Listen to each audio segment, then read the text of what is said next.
मुझे मौत से कोई डर नहीं लगता, लेकिन मुझे मरने की भी कोई जल्दी नहीं है, क्योंकि मरने से पहले जिंदगी में बहुत कुछ करना बाकी है।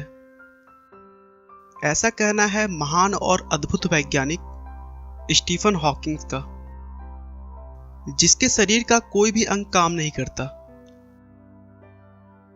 वो चल नहीं सकते, वो बोल नहीं सकते, वो कुछ कर नहीं सकते, लेकिन फिर भी जीना चाहते हैं। स्टीफन का कहना है कि मृत्यु तो निश्चित है, लेकिन जन्म और मृत्यु के बीच कैसे जीना चाहते हैं वह हम पर निर्भर करता है। चाहे जिंदगी जितनी भी कठिन हो, आप हमेशा कुछ न कुछ कर सकते हैं और सफल हो सकते हैं। स्टीफन का जन्म 8 जनवरी 1942 में इंग्लैंड के ऑक्सफोर्ड शहर में हुआ था। जब स्टीफन हॉकिंग का जन्म हुआ, उस समय दूसरा विश्व युद्ध चल रहा था। स्टीफन हॉकिंग के माता पिता लंदन के हाईगेट सिटी में रहते थे, जहां पर अक्सर बमबारी हुआ करती थी, जिसकी वजह से वह अपने पुत्र के जन्म के लिए ऑक्सफोर्ड चले आए, जहां पर सुरक्षित रूप से स्टीफन हॉकिंग का जन्म हो सका। बचपन से ही हॉकिंग बहुत ही इंटेलिजेंट थे। उनके पिता डॉक्टर और मां एक हाउसवाइफ थी।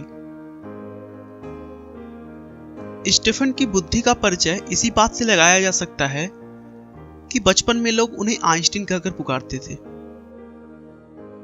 उन्हें गणित में बहुत दिलचस्पी थी, यहां तक कि उन्होंने पुराने इलेक्ट्रॉनिक्स उपकरणों से कंप्यूटर बना दिया था।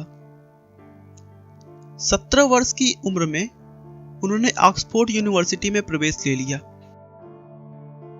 ऑक्सफोर्ड में पढ़ाई के दौरान उन्हें अपने दैनिक कार्यों को करने में थोड़ी दिक्कत आने लगी थी। एक बार स्टीफन छुट्टियां मनाने के लिए अपने घर पर आए हुए थे, तभी सीढ़ियों से उतरते समय वो बेहोश हो गए और नीचे गिर गए। शुरू में तो सभी ने कमजोरी मात्र समझकर ज्यादा ध्यान नहीं दिया, लेकिन बार बार इसी तरह के बहुत से अलग अलग प्रॉब्लम्स होने के बाद जांच करवाया तो पता चला कि उन्हें कभी न ठीक होने वाली बीमारी है, जिसका नाम न्यूरॉन मोर्टार डिसीज था। इस बीमारी में मांसपेशियों को नियंत्रित करने वाली सारी नसें धीरे धीरे काम करना बंद कर देती हैं, जिससे शरीर अपंग हो जाता है और पूरे अंग काम करना बंद कर देते हैं। डॉक्टर का कहना था कि स्टीफन अब सिर्फ 2 वर्ष और जी सकते हैं, क्योंकि अगले 2 सालों में उनका पूरा शरीर धीरे धीरे काम करना बंद कर देगा। स्टीफन को भी इस बात से बड़ा सदमा लगा, लेकिन उन्होंने कहा कि मैं ऐसे नहीं मर सकता, मुझे जीवन में बहुत कुछ करना तो अभी बाकी है।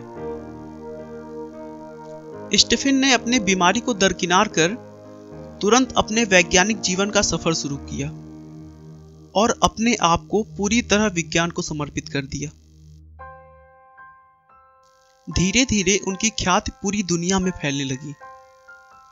उन्होंने अपनी बीमारी को एक वरदान के रूप में समझ लिया था, लेकिन वहीं दूसरी तरफ उनका शरीर भी उनका साथ छोड़ता चला जा रहा था। धीरे धीरे उनका बायां हिस्सा पूरा काम करना बंद कर दिया। बीमारी बढ़ने पर उन्हें व्हीलचेयर का सहारा लेना पड़ा। उनकी ये चेयर एक कंप्यूटर के साथ बनी है, जो उनके सर, उनकी आंखों और उनके हाथों के कंपन से पता लगा लेती है कि वो क्या बोलना चाह रहे हैं। धीरे धीरे स्टीफन का पूरा शरीर काम करना बंद कर दिया था, लेकिन उस बीमारी में एक प्लस पॉइंट भी था कि इस बीमारी से स्टीफन सिर्फ शारीरिक रूप से अपंग हो रहे थे, ना कि मानसिक रूप से। उसके बाद लोग यूं ही देखते चले गए और हॉकिंग्स मौत को मात पे मात दे रहे थे। उन्होंने ब्लैक होल का कॉन्सेप्ट और हॉकिंग रेडिएशन का महान विचार दुनिया को दिया।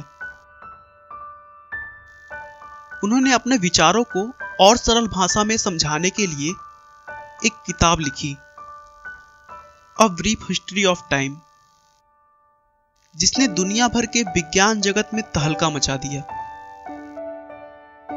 दोस्तों, स्टीफन हॉकिंग्स एक ऐसा नाम है जिन्होंने शारीरिक रूप से विकलांग होने के बावजूद अपने आत्मविश्वास के बल पर विश्व का सबसे अनूठा वैज्ञानिक बनकर दिखाया है, जो विश्व में न केवल अद्भुत लोगों बल्कि सामान्य लोगों के लिए प्रेरणा बने हैं।